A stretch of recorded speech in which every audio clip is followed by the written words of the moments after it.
Are you looking for the best monitor for Mac Mini? In this video we will look at some of the 5 best monitor for Mac Mini on the market. Before we get started with our video, we have included links in the description. So make sure you check those out to see which one is in your budget range. Number 1. Asus ProArt Display 5K. If you're a photo or video editor working in an SDR space, resolution and color accuracy are much more desirable than peak brightness and fast refresh rate. The Asus P2425H is designed especially for those people. With 5120 by 2880 resolution, 99% DCI, P3 color space, and 500 nits of peak brightness, the specs look like the much more expensive Apple Studio display. Unfortunately, the HDR 500 maximum brightness means this monitor is not recommended for editing Dolby Vision HDR content. This monitor leaves the factory CalMan certified, so your next purchase won't have to be a monitor calibrator. The increased resolution will be particularly desirable for editors looking to maintain the high pixel pitch found in high-end laptops but in a substantially larger display. For example, the Asus 218 pixels per inch PPI resolution is quite similar to the 250 ppi displays found in current MacBook Pros. This means perceived sharpness is nearly the same when looking at photos and video in a dual-screen setup.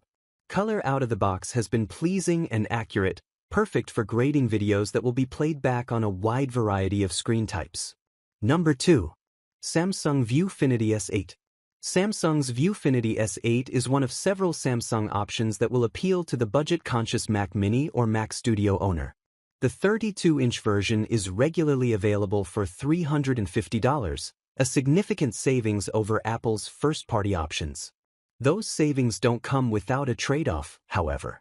Firstly, the ViewFinity S8 has a very tight viewing angle for seeing the best picture quality.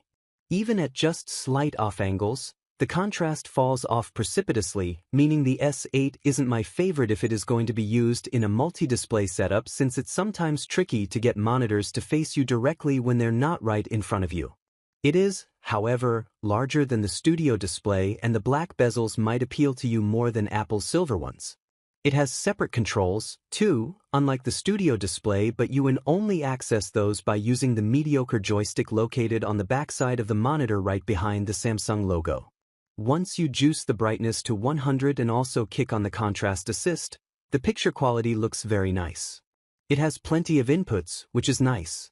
You can connect your computer to it with USB-C, HDMI, or DisplayPort. It even has a headphone jack. Number 3. Samsung ViewFinity S9 Series 5K. As busy device reviewers, we don't always have time to wax poetic about features.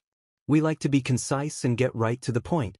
That doesn't prevent our testers from appreciating the bigger canvas label given to the Samsung ViewFinity S9 monitor. With its matte finish eliminating overhead lighting glare, the 5K UHD display really does seem to share some of the characteristics associated with a canvas.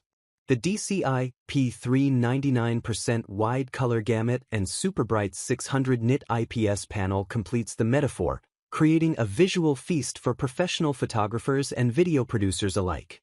Just like the Apple displays reviewed further up, the monitor has the good looks, but that outer appeal is complemented by an equally glorious factory-calibrated display panel. A low Delta 3, quick switching between DCI, P3 and sRGB color spaces, a 218 ppi pixel density, the display punches well above its weight class. And all of this should come as no surprise. Not really. Samsung has long ruled the roost as both a best-in-class monitor producer and flat-screen television manufacturer as well. Number 4. AOC Q27G3XMN. If you're looking for something in the budget category, there are a few good options for the Mac Mini, like the AOC Q27G3XMN. The main trade-offs for getting something cheaper are that it has a lower 1440p resolution than the Asus ProArt display PA279 CRV, which means its text clarity is worse, but it's still good. Another downside versus the Asus is that it doesn't have any USB ports. This means you can either connect over HDMI, which has a max refresh rate of 144 Hz and doesn't support VRR, or with a USB-C to DisplayPort adapter to get the monitor's max refresh rate of 180 Hz. It does have some advantages over the Asus, as it has better picture quality thanks to its mini LED backlighting, which is a nice feature for a low-cost display. This helps it display deep blacks with bright highlights, and there isn't much blooming around objects either. It's also useful for editing HDR content because of this, and it displays a wide range of colors. While it's also accurate before calibration in SDR, there are some issues with a red tint, so you may need to calibrate it to avoid that problem. Number 5. Dell P2425H. Should you want a simple and cheap entry-level monitor to use with your Mac Mini, then check out the Dell P2425H. If you can't find it through retailers, you can get it for a low cost from Dell's website. There's a notable trade-off for the step down in price categories, as this monitor doesn't even support HDR and has worse picture quality than the AOC Q27G3XMN. Plus, it has a smaller 24-inch screen with a 1080p resolution, so text doesn't look as sharp as on the AOC either. That said, this is what you have to expect for such a cheap monitor. Despite its low price, it still has some work-friendly features, like a USB hub to connect various devices.